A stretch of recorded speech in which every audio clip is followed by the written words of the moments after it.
Assalamualaikum warahmatullahi wabarakatuh.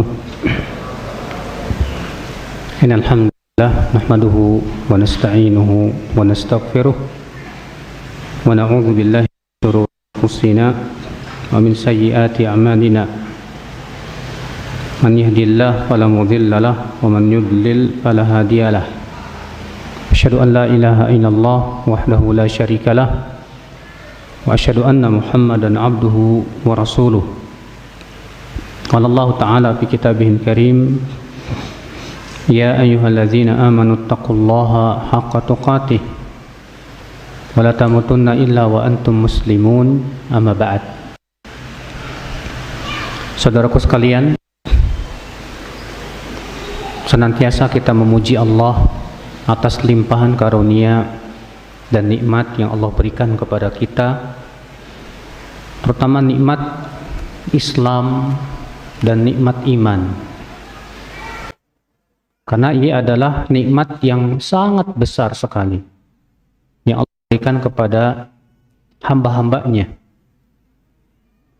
Karena agama Islam satu-satunya agama yang diridhai oleh Allah. Allah berfirman, inna Islam, sesungguhnya agama di sisi Allah hanyalah Islam.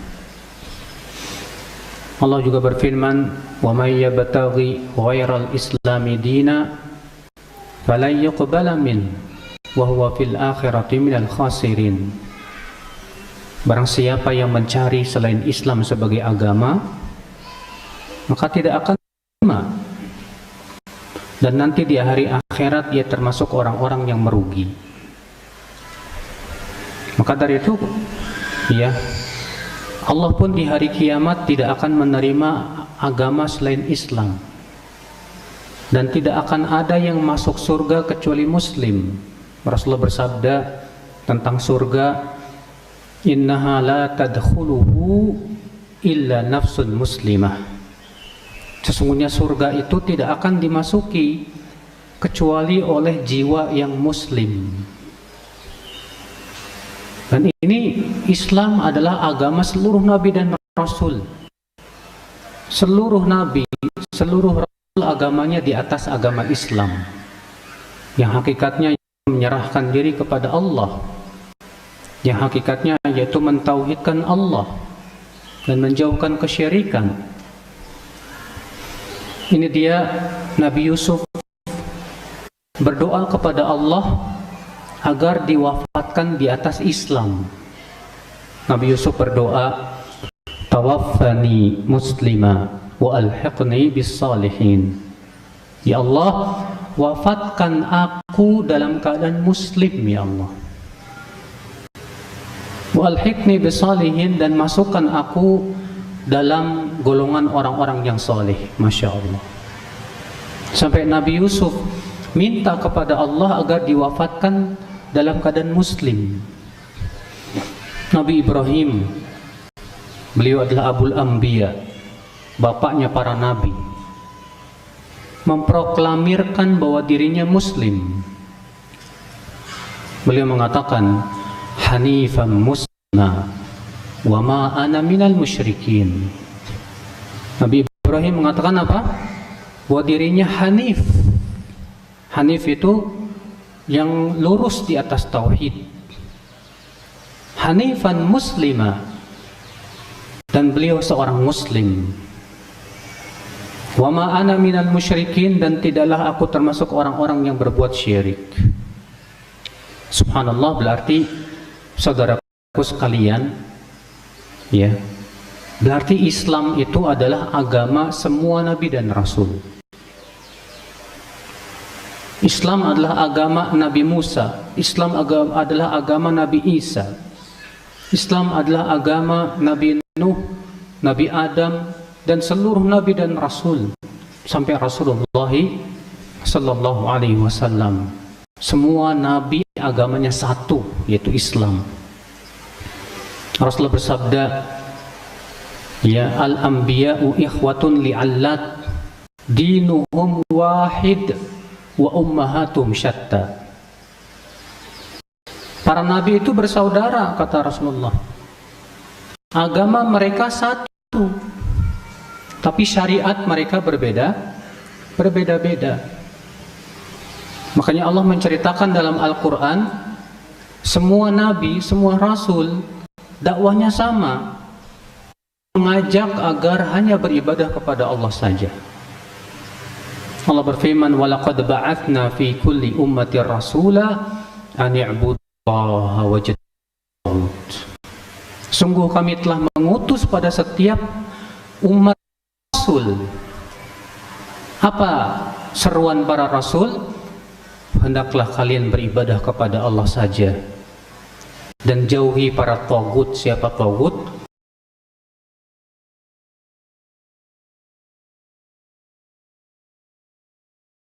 Yaitu semua yang selain Allah. Saudaraku seiman, jadi inilah agama yang luar biasa. Dan agama ini Masya Allah indah. Kenapa Islam itu indah? Karena ia turun dari Allah yang maha indah. Jadi antara nama Allah apa? Ya Bapak, maha indah. Rasulullah SAW bersabda dalam riwayat Muslim, Allah jamilun yuhibbul, itu indah, cinta keindahan. Allah indah. Makanya kan kalau kita melihat semesta aja Pak, melihat indah itu bukti itu kan bahwa penciptanya maha indah, ya tidak? Iya. Kalau anda ke pantai melihat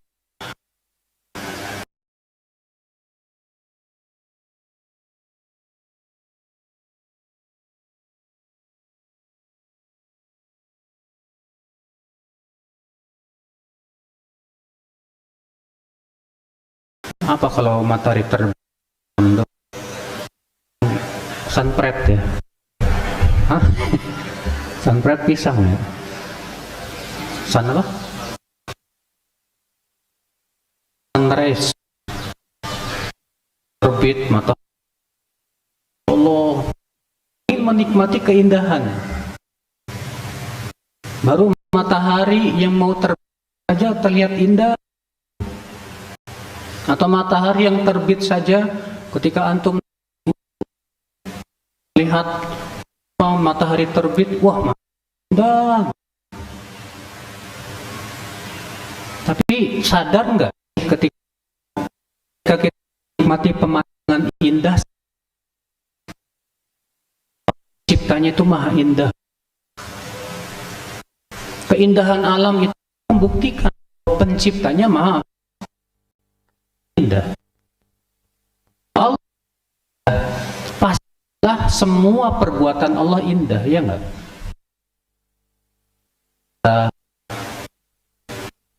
Tuhan Allah, namanya, sifatnya Allah semua indah.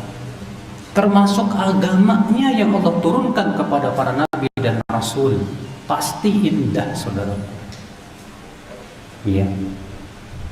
Cuma masalahnya apa? Indah itu apa sih definisinya? Kemudian parameter untuk mengatakan indah itu apa? Ya. Nah ini penting sekali untuk kita pahami, karena banyak orang menjadikan parameter indah itu sebatas syahwat. Ya, banyak orang menjadikan parameter indah itu sebatas syahwat. Kok syahwat, maksudnya gimana sih syahwat? Ya iya, manusia punya syahwat tidak mas? Syahwat itu berupa apa? Ya, cinta dunia. Syahwat kan identik dengan apa? Wanita, tahta. Demikian pula yang berhubungan dengan dunia.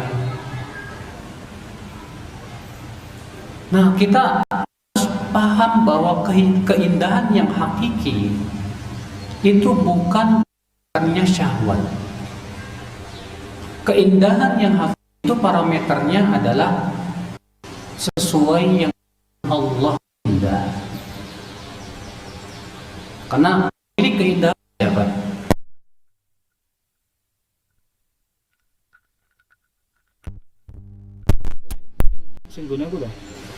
Pemandangan yang indah itu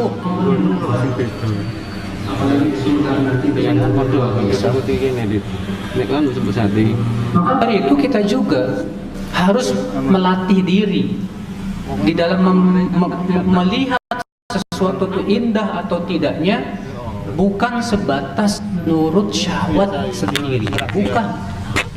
Tapi ketika kita melihat keindahan, itu indah sesuai dengan ilmu yang Allah turunkan. Banyak kalau orang menghukumi sesuatu indah sesuai syahwat, banyak sekali Pak perkara-perkara agama yang Allah turunkan dianggap tidak indah. Tapi kalau kita melihat dengan keilmuan yang dalam, akan tampaklah kepada kita indah. Iya. Contohnya saja, jangan jauh-jauh lah Mas. Dalam Islam banyak larangan nggak Mas? Hah? Dalam Islam banyak larangan tidak? Kita dilarang apa? Minum arak. Kita dilarang apa? Makan riba. Kita dilarang apa? Hah? Berzina. Berzina enak nggak sih? Ya. Dilarang berzina, baik zina mata, zina hati, zina telinga. Ya. Bagi orang jatuh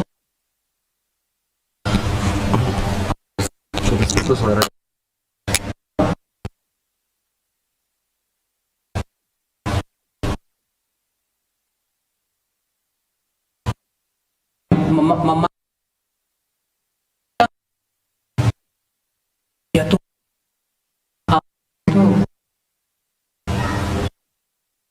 mahram. Ya.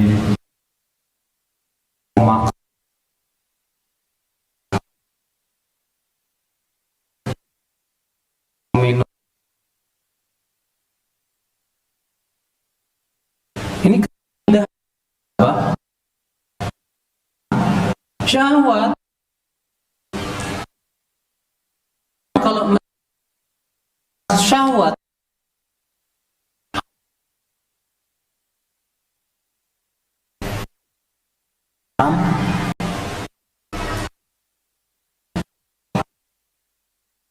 itu kan indah.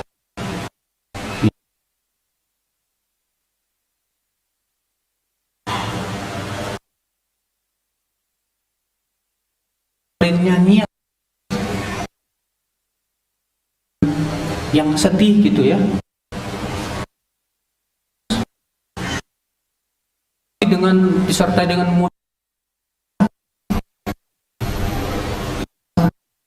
musik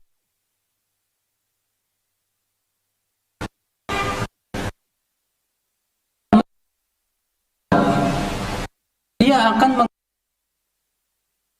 ini nggak indah ini. Masa musik ya disebut ini orang nggak paham keindahan. Iya. Kenapa? Karena menghakimi, menilai indah itu dengan apa? Syahwat. Dengan syahwat, saudaraku. Apa ini? Agama ini kok susah sekali. Riba haram. Ya. Bunga haram. Ini haram, itu haram. Kayaknya ini agama nggak indah ini. Lah ya akhi, itu akibat kamu memandang keindahan dengan apa? Versi syahwat. Tapi kalau kita memandang keindahan dengan keilmuan, berdasarkan wahyu yang Allah turunkan, karena pemilik keindahan itulah Allah Rabbul Izzati wal Jalal. Tidak ada yang dari Allah. Makanya semua keindahan yang kita saksikan itulah Allah yang menciptakan. Maka kalau kita, saudaraku, indah sesuai dengan pandangan Allah dan Rasulnya, lalu kita pikir dengan akal sehat kita, akan tambah betapa indahnya Islam. Kenapa Allah melarang zina? Padahal zina itu enak loh mas. Ternyata Allah melarang zina karena di sana ada mudarat yang sangat banyak untuk kehidupan manusia. Zina bisa merusak keturunan. Zina merusak moral. Zina menghancurkan rumah tangga, menimbulkan berbagai macam penyakit. Zina banyak sekali kalau kita hitung-hitung mudaratnya zina dibandingkan dengan nikmatnya zina. Nikmatnya zina sedikit, tapi bahayanya zina, mudaratnya zina banyak sekali. Maka ketika seseorang berpikir, oh ternyata mengerikan ya zina itu, mudaratnya, bahayanya, nampaklah kepada kita keindahan Islam.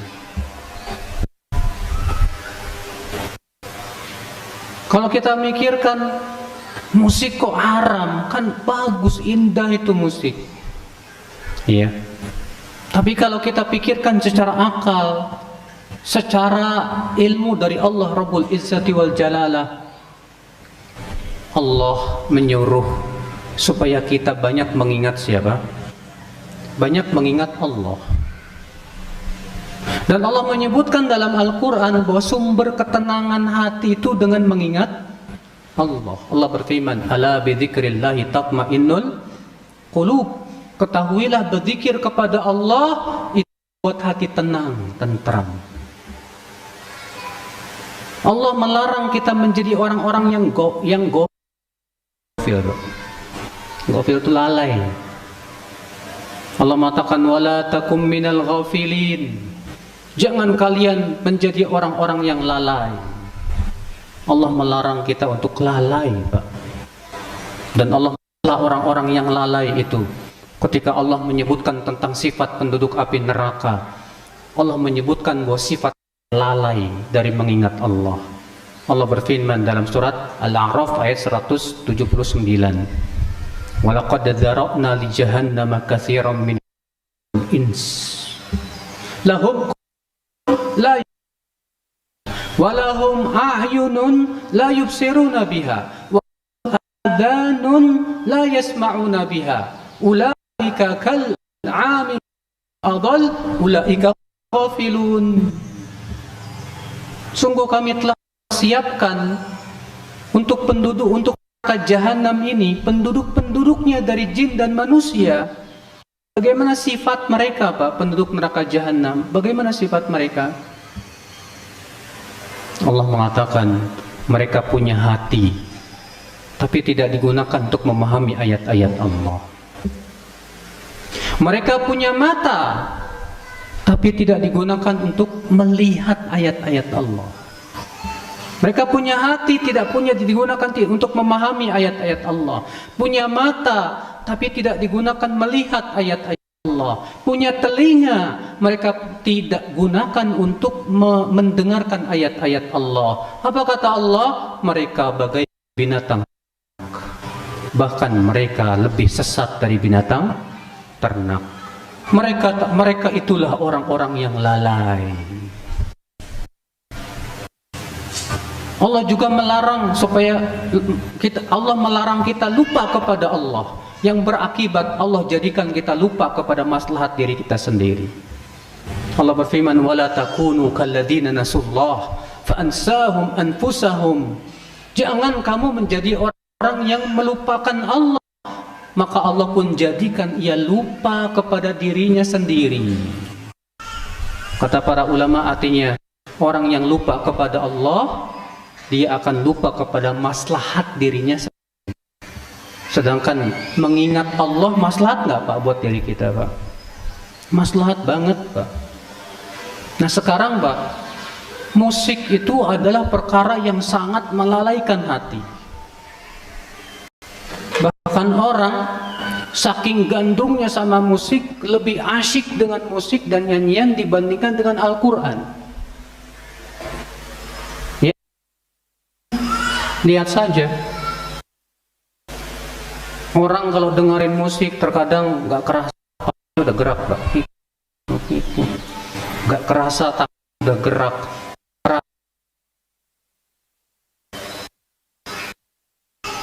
Allah melarang kita orang-orang yang ghafilin supaya kita menjadi orang yang banyak mengingat Allah untuk kebaikan hati kita, karena kehidupan hati hanya bisa diraih dengan mengingat Allah.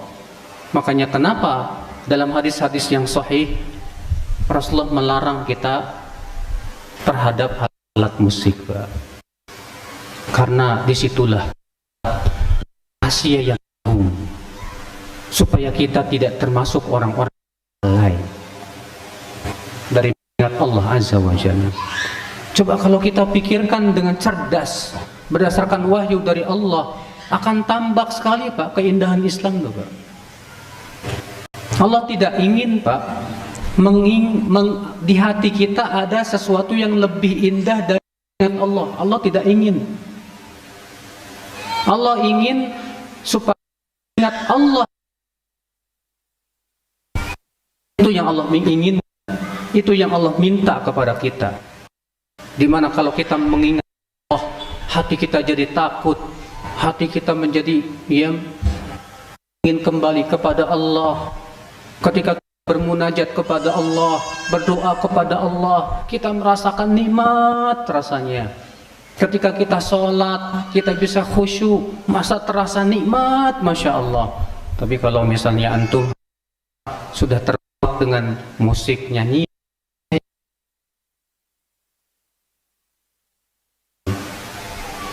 akhirnya ada sesuatu yang lebih indah di hati kita dari mengingat Allah Azza wa Jalla.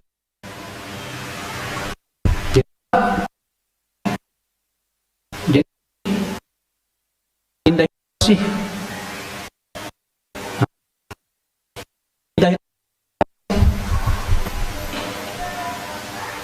Jawabannya apa? Indah itu menurut apa yang menurut Allah indah. Bukan sebatas menurut syahwat. Siapa yang menilai Islam dengan syahwatnya, dia tidak akan pernah bisa melihat keindahan Islam. Dan siapa yang menilai Islam dengan akalnya yang sehat akan melihat keindahan Islam. Allah. Sangat yang harus saya berikan mukadimah di sini, supaya kita lurus di dalam melihat dan menilai indah tuh kayak gimana gitu. Iya. Indah itu menurut syahwat. Mungkin semua yang menurut syahwat enak, indah semua. Yang enggak sesuai dengan syahwat enggak indah. Koruptor enak, Pak, dapat duit banyak. Akhirnya merengang apa? Korupsi indah ya. Kenapa? Dapat duit banyak. Orang kalau udah kebiasaan mencuri itu, Pak, manis mencuri itu, Pak. Sehingga lama pandang mencuri itu indah. Tapi indahnya menurut apa? Menurut syahwat. Nah, disitulah Bapak sekalian. Makanya ya, sekali lagi, tolong lihat Islam, keindahannya bukan sebatas dari sisi syahwat. Tapi lihatlah Islam dari sisi yang lain. Itu akal sehat kita. Ya. Wahyu dari Allah Azza wa Jalla. Karena Allah pemilik keindahan. Allah Al-Jamil, yang maha indah. Nah, sekarang coba kita renungkan baik. sehat kita. Apa sih keindahan Islam loh Pak? Kenapa sih Islam? Coba kita perhatikan. Islam itu Pak selalu kepada semua perkara yang sifatnya maslahat dan melarang dari semua yang sifatnya apa? Mudarat. Ya tidak? Perintah Allah semuanya maslahat nggak Pak? Hah? Perintah Allah semuanya maslahat tidak Pak? Allah perintahkan sholat. Sholat maslahat nggak sih Pak? Hah? Apa maslahatnya sholat Ustadz? Banyak sekali. Maslahatnya sholat yang pertama supaya kita senantiasa berhubungan dengan Allah. Itu adalah kebutuhan hati kita.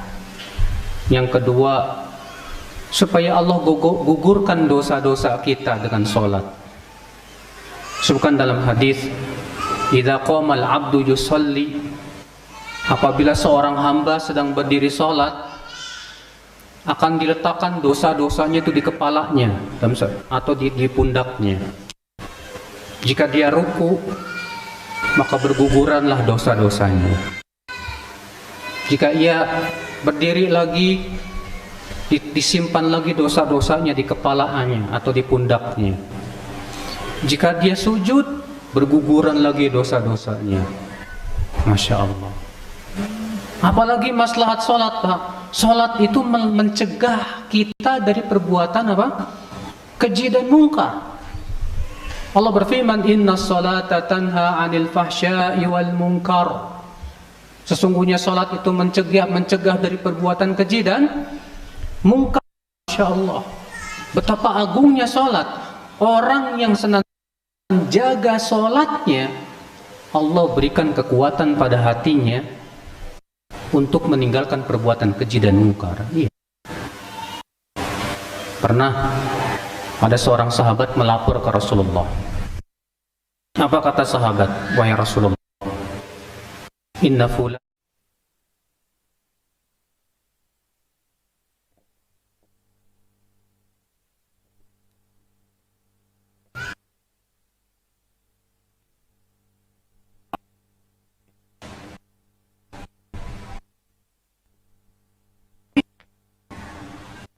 gimana? Malamnya sholat tahajud mencuri. Apa kata?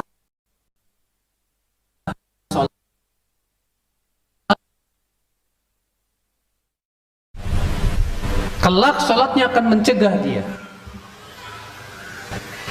Pernah ada seorang ibu-ibu ngadu ke saya, Ustaz, suami saya ini begini, menyebutkan banyak keburukan. Lalu saya tanya kepada si ibu itu, suami ibu menjaga sholat nggak? Alhamdulillah Ustaz, dia masih menjaga sholat. Masih suka sholat berjamaah? Masih. Sholatnya tumakninah nggak? Bagus nggak? Bagus. Kabar gembira buat ibu. Loh, maksudnya gimana? Insya Allah, kalau memang benar suami ibu itu benar-benar menjaga sholat, insya Allah Allah berikan kekuatan pada hati suami ibu untuk meninggalkan keburukan-keburukan itu. Karena Allah sudah berjanji dalam Al-Quran, inna sholata tanha anil fahsya'i wal munkar. Sesungguhnya sholat itu mencegah dari perbuatan apa? Keji dan munkar. Lihat, sholat maslahat nggak Pak? Maslahat. Perintah Allah yang lain apa coba? Allah perintahkan kita sholat, Allah perintahkan kita zakat. Disuruh kita mengeluarkan sebagian harta kita dari itu. Nggak banyak-banyak, alhamdulillah cuma 2,5% aja. Untuk kemaslahatan fakir miskin. Maslahat tidak Pak? Maslahat, Masya Allah. Allah perintahkan kita Ramadan Pak. Sebulan loh Mas. Capek loh puasa Ramadan. Jangan kamu berat Mas, tapi kamu lihat deh manfaat-manfaat yang akan kamu rasakan dari puasa. Manfaatnya banyak, Pak, dari kesehatan, apalagi untuk hati kita. Ya, secara kesehatan, puasa itu alhamdulillah menyehatkan. Di Jepang itu ya ada salah satu cara pengobatan sedang menjamur, itu caranya puasa. Sampai mereka mendirikan rumah puasa katanya, yang saya dengar dari ya, dia mulai berpuasa dari semenjak terbit fajar benar mata, itu fungsinya untuk mengeluarkan racun dari tubuh. Masya Allah.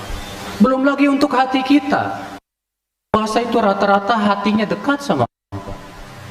Orang yang berpuasa itu hatinya jauh dari syahwat dan hawa nafsu, Pak. Orang biasanya hatinya lembut, Pak, mudah menangis. Lalah, hendaklah kamu berpuasa itu tidak ada bandingannya, kata Rasulullah. Maslahat besar, Masya Allah. Melarang kita berbagai macam larangan. Kenapa? Karena itu bahaya untuk kita. Kenapa Allah melarang riba? Kan riba enak, duit kita tambah banyak. Kamu jangan ngelihat manfaatnya saja, mudaratnya yang sangat banyak sekali. Salah besar. Kita hanya melihat dari sisi manfaatnya tanpa melihat dari sisi mudaratnya. Contoh saja, arak itu ada nggak? Ada. Allah kan ada. Man ya'alunaka bil khamsir. Mereka bertanya kepadamu, qul fihi ma manafi'u lin. Katakan, arak dan itu ada dosa dan manfaat untuk manusia. Allah menyebut manfaatnya dengan sigot muntahal jumu, manafi, yang menunjukkan manfaatnya nggak sedikit loh, Mas. Tapi Allah mengatakan apa? Wa ismuhuma akbaru min naf'ihima. Tapi mudaratnya, dosanya lebih besar daripada manfaatnya. Orang kalau melihat manfaat arak doang akan berkata apa? Oh, arak manfaat loh, Mas. Kok diharamin sih? Kita katakan, Mas, jangan cuma ngelihat tanpa melihat mudaratnya. Makanya di antara Islam ini, Islam selalu melihat sisi maslahat dan mudarat.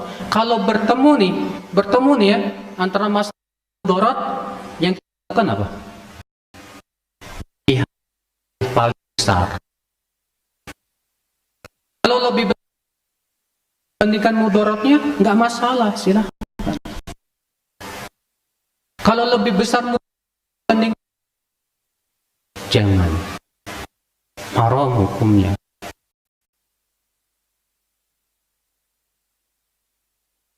Bagi kehati-hatian. Ya Allah. Khotib Jumat suka membawa ayat ini.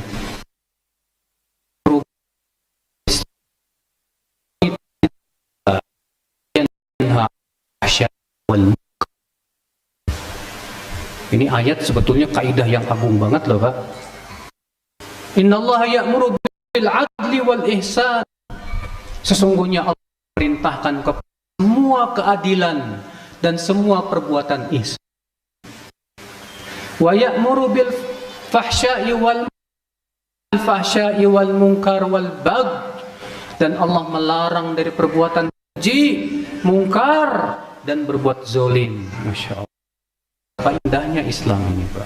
Semua yang sifatnya keadilan, semua yang bersifatnya ihsan, kebaikan, itu diperintahkan oleh Allah. Semua yang sifatnya kekejian, kemungkaran, kezaliman, dilarang oleh Allah. Masya Allah. Bukankah itu menunjukkan Islam itu indah? Tidak? Indah. banget, Pak. Cuma itu bagi mereka berpikir.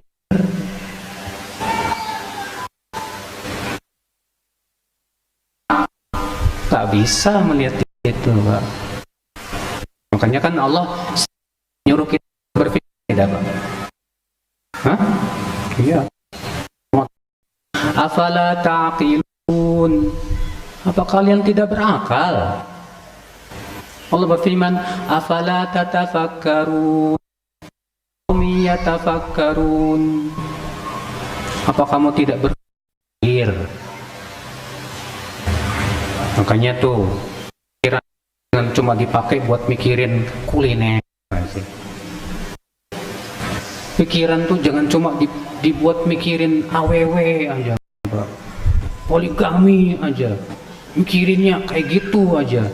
Itu pikiran rendahan itu, Pak.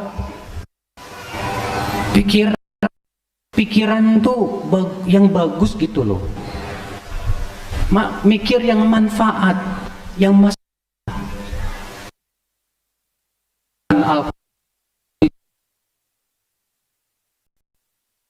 tentang semesta yang luar biasa, yang memikirkan tentang hidup kita. Kan enak, pikirannya sepertinya luar biasa sekali gitu loh. Nah, orang yang menggunakan akal pikirannya, dia pasti lihat indah sudah. Nah, tidak. Semua perintah Allah maslahat. Semua yang dilarang mudarat, bahaya. Nah, saudaraku sekalian, makanya apa? Yang mikir tidak akan pernah berkata begini, ini Islam banget sih, dikit-dikit nggak boleh.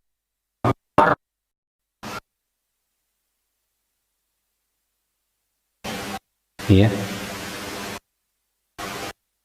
Orang yang berpikir nggak bakal bicara.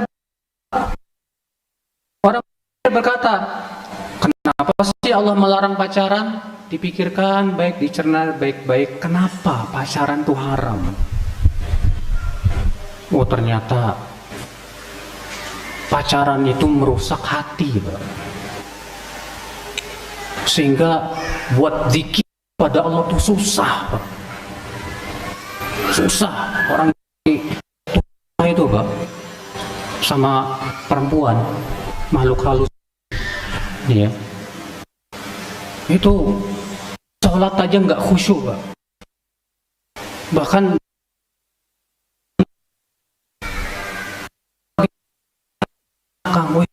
masih dia ada di belakang, sholatnya dia khusyuk-khusyuin, dibagus-bagusin, ya, ikhlas susah, mengingat Allah susah. Kenapa? Karena ada yang lebih ia cintai di hatinya. Dia sedang dipenuhi rasa cinta. Belum lagi pacaran apa? Dua-duaan pada zina. Belum lagi. Makanya kenapa dalam Islam kok diharamkan ya? Nah ini Bapak sekalian. Ini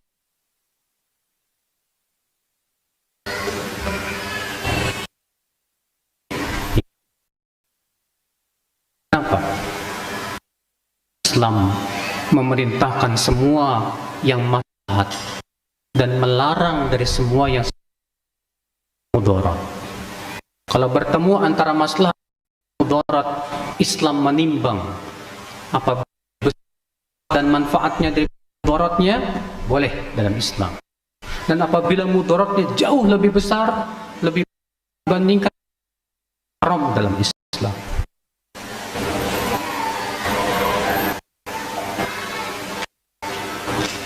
Bapak enggak? Allah orang ahli kitab seperti keledai loh. Ada yang pernah dengar ayat ini? Alladzina hummilut Taurah thumma lam yahmiluha kamatsalil himari yahmilu asfar. Artinya apa?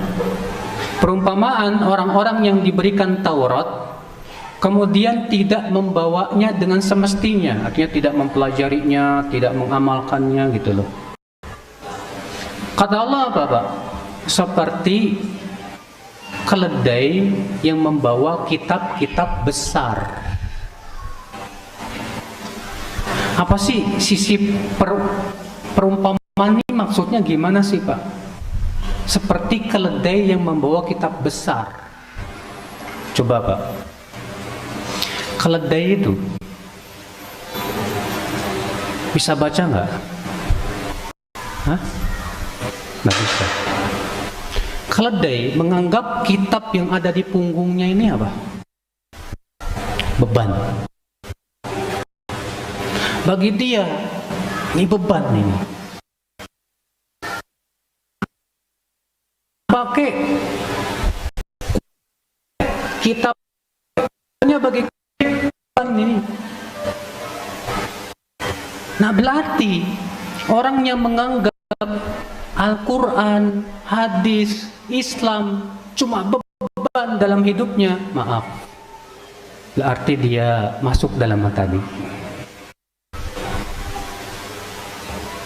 Kenapa keledai menganggap buku-buku besar di punggungnya jadi beban? Karena keledai tidak tahu apa isinya. Keledai seperti hawa nafsu dan syahwat. Makanya Rasul tentang sifat-sifat yang Allah benci. Siapa? Sifatun bil lail, himarun bin nahar. Bagaikan bangkai di waktu malam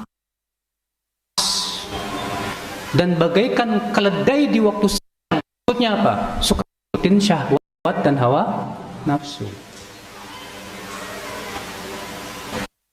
Makanya nggak aneh Pak, ikutin syahwat dan hawa nafsu pasti akan menganggap Islam itu berat Pak. Ya nggak Mas?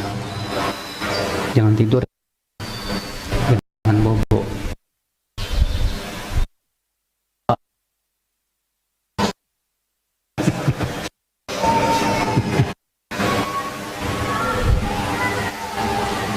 Ikhwatal Islam, saudara-saudaraku sekalian, azani Allah wa iyyakum.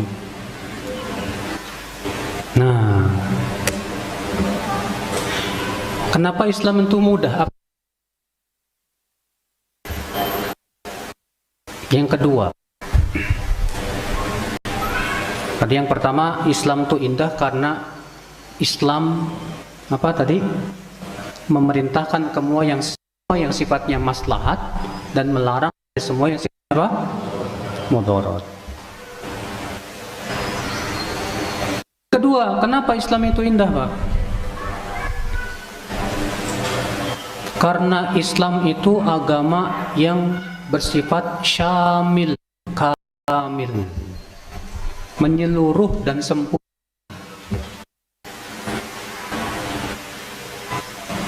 Islam itu sifat syamilun kamilun. Apa syamil itu? Menyeluruh. Kamil apa? Sempurna. Tidak ada lagi kekurangan. Disebut menyeluruh kenapa? Karena Islam sudah mengatur segala sesuatu sampai masalah yang dianggap oleh kita. Masalah buang air loh, Pak. Masalah buang air diatur sama Islam loh, Pak. Sampai-sampai ada seorang musyrik berkata kepada Salman Al-Farisi, "Kulla syai'in hatta al-khira'ah." Nabi kamu itu sudah mengajarkan segala sesuatu sampai cara buang air. Salman, ajal, betul sekali. Sampai buang air. Antum buang kecil, air besar, ada adabnya loh.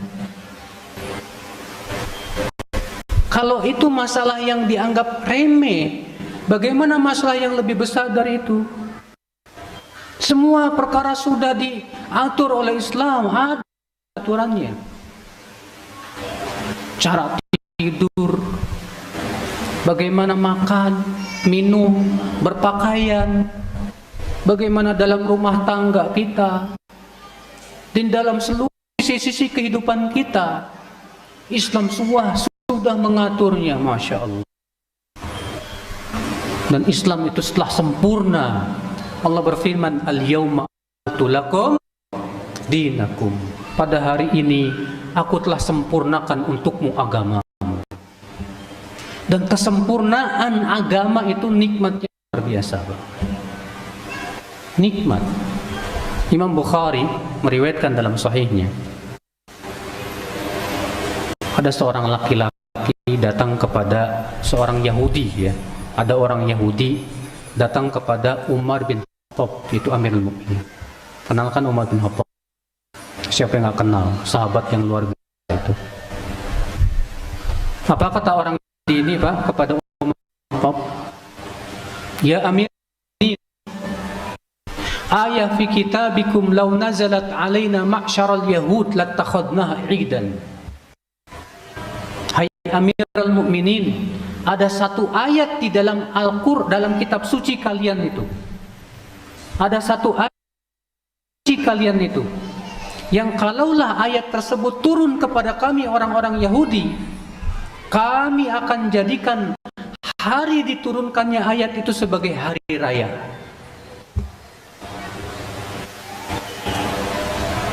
Sampai-sampai orang Yahudi ini menganggap ayat ini luar biasa ini, Pak.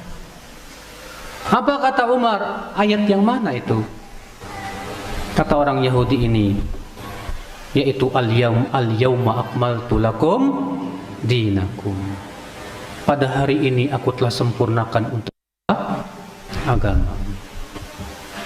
Orang Yahudi saja, Pak, memandang kesempurnaan Islam itu luar biasa, nikmat yang luar biasa. Kenapa? Karena Islam sudah sempurna, kita nggak usah capek-capek lagi untuk berinovasi. Islam sudah sempurna, cukup kita ittiba, ikut aja, udah selesai. Islam sudah sempurna, nggak butuh tambahan lagi, nggak butuh kepada pemikiran ya seorang manusia, tidak. Islam sudah sempurna, Masya Allah. Makanya saudaraku, ya, sisi keindahan Islam yang kedua, apa itu? Bahwa Islam agama yang syamilun kamilun, yang mencakup, menyeluruh dan sempurna. Kemudian yang ketiga apa? Sisi keindahan Islam, bahwa Islam agama yang mudah. Loh, kok mudah sih? Mudah bagi orang yang akal. Pak, menurut itu mudah bang nggak, Pak? Hah?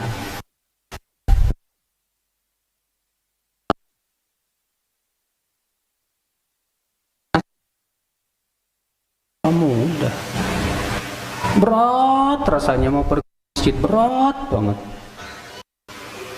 Kayaknya naik gunung sampai 3000 mdpl kuat loh, Pak. Pergi ke masjid 200 meter nggak kuat. Anjib. Tapi sholat itu mudah. Coba antum sekali sholat berapa menit? Hah? 5 menit, 10 menit, ya kan? Oke, sholat 10 menit, zuhur, asar 10 menit, maghrib 10 menit, isya 10 menit. Jadi berapa semua, Pak? 50 menit dibandingkan 24 jam. Mudah tidak? Mudah. Cuma 5 menit, 10 menit kok. Gak terasa harusnya. Tapi ya beda itulah, Pak, masalahnya. Ya. Banyak orang kayaknya berdiri di hadapan 5 menit, 10 menit itu berat banget gitu. Syarat masalahnya, Pak. Ikutin syahwat masalahnya. Jadinya Islam tuh kayak berat, padahal nggak berat kok.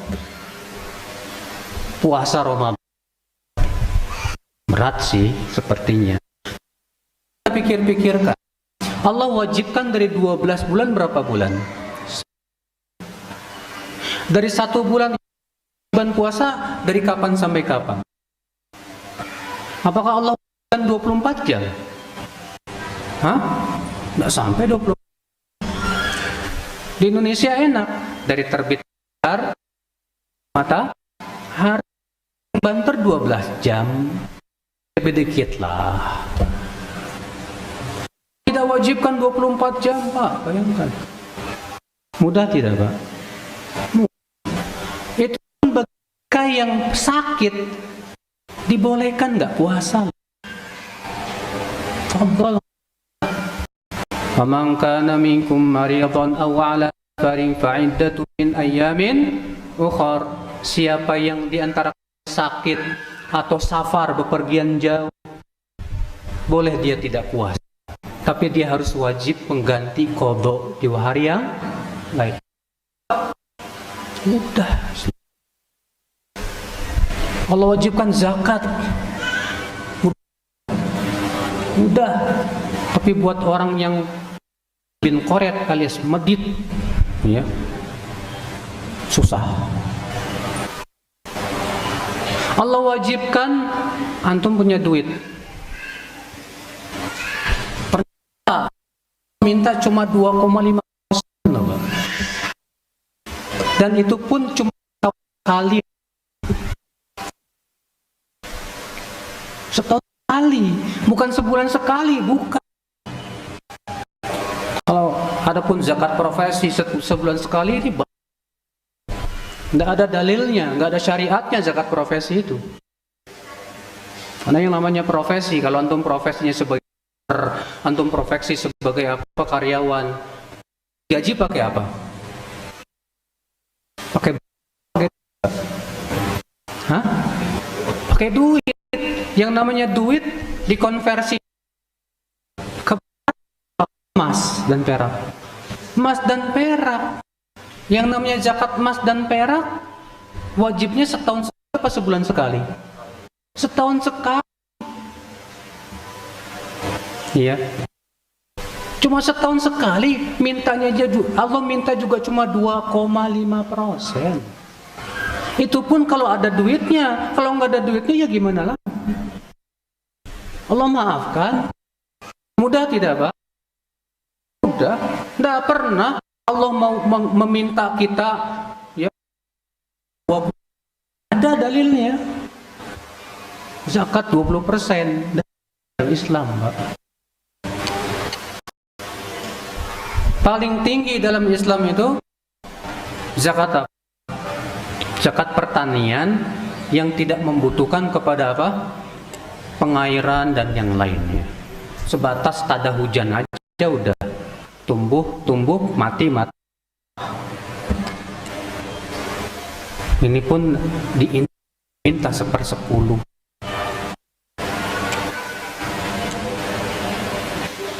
Itu pun nggak sulit, sedikit dibandingkan dengan hasilnya.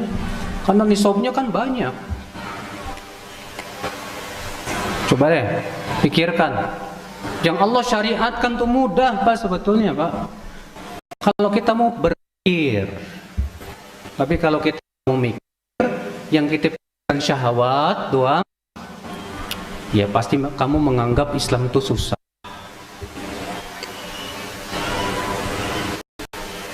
Saudaraku sekalian. Nah ini ya, sebetulnya banyak ya Islam yang lainnya, karena masalahnya ini hari Jumat, sebentar lagi Jumat, dan saya tidak lama-lama. Juga Nabi SAW berhalaqah ya sebelum sholat Jumat. Nabi SAW dalam hadis Abu Daud. Jadi saya tidak ingin berlama ya untuk kajian 11. Sebatas antum perlu sadari agama kita. Tapi indahnya Jangan menurut syahwat.